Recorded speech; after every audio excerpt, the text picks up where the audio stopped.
Səhər yuxudan durursan leş kimi, ya kofe ilə özünü oyatmağa çalışırsan, üzünə soyuq su vuraraq özünü oyatmağa çalışırsan, sürünə-sürünə işə gedirsən. Saat 12 olub, saat 1 olub, sən artıq yorulmusan, elə bil ki, gün bitib, heç cürə enerjin yoxdur. Fikirləşirsən ki, problem nədədir axı? Vitaminlərini yoxlatdırırsan, görürsən ki, yox, problem vitaminlərində deyil, sanki hər şey qaydasında gedir, amma sən çox yorğunsan yenə də. Bunlar hamısı emosional yorğunluğun göstəriciləridir. Emosional yorğunluğun nə olduğunu mən sonradan bilmişəm. Fiziki yorğunluq necə olur, emosional yorğunluq necə olur, mən bunu sonradan bilmişəm. Fiziki yorğunluq odur ki, hə, işləmisən, yorulmusan, tərləmisən, nə bilim, ora-bura getmisən, hə, fiziki yorğunluq yaşamısan. Axşam, üzr istəyirəm, duşa girirsən, bir duş alırsan, girirsən yerinə, yatağına və gözünü yumursan, yatırsan, insanın ehtiyacı olan 8 saatlıq yuxunu alırsan, duranda enerjik şəkildə durursan yuxudan. Bax, fiziki yorğunluq budur. Amma emosional yorğunluq odur ki, o yorğunluq heç vaxt bitmir.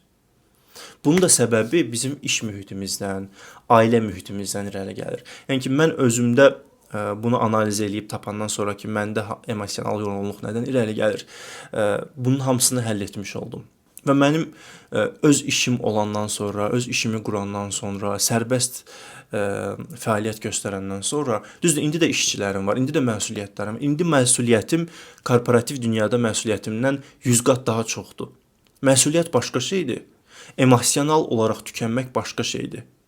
İndi mən işləyirəm nə qədər, inanın ki, bir dəqiqə dayanmıram. Kompüter qarşısındayam, hesablayıram ki, cəmaət 9-da səhər 9-da işə getdi, 6-da çıxdı, gəldi, günüm bitirdi, amma mən hələ də işləyirəm. Amma inanın ki, bu emosional yorğunluqdan artıq qurtulmuşam. Mən deyərdim ki, bir 90% qurtulmuşam. Bir çox insanların da bu ailə şəraiti belədir. İnanın ki, insanın öz evi olmağı, insanın rahat yaşamağı çox böyük bir mənanı verir. Bu təkcə öz evi olmaq mənasını vermir. Hələ mən subayam, mən evliləri deyirəm ki, misal üçün çox böyük bir ailə ilə bir evdə yaşamaq, bunlar hamısı emosional yorğunluğa gətirir, çıxarır.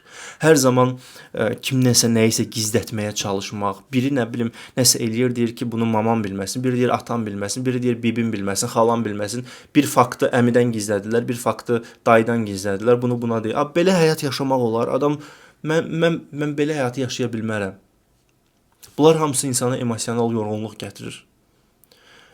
Ona görə də bir sorğulayın öz həyatınızı, görün emosional yorğunluq sizə hardan gəlir həyatda. Bunu bir sorğulayın. İnanın ki, peşman olmayacaqsınız.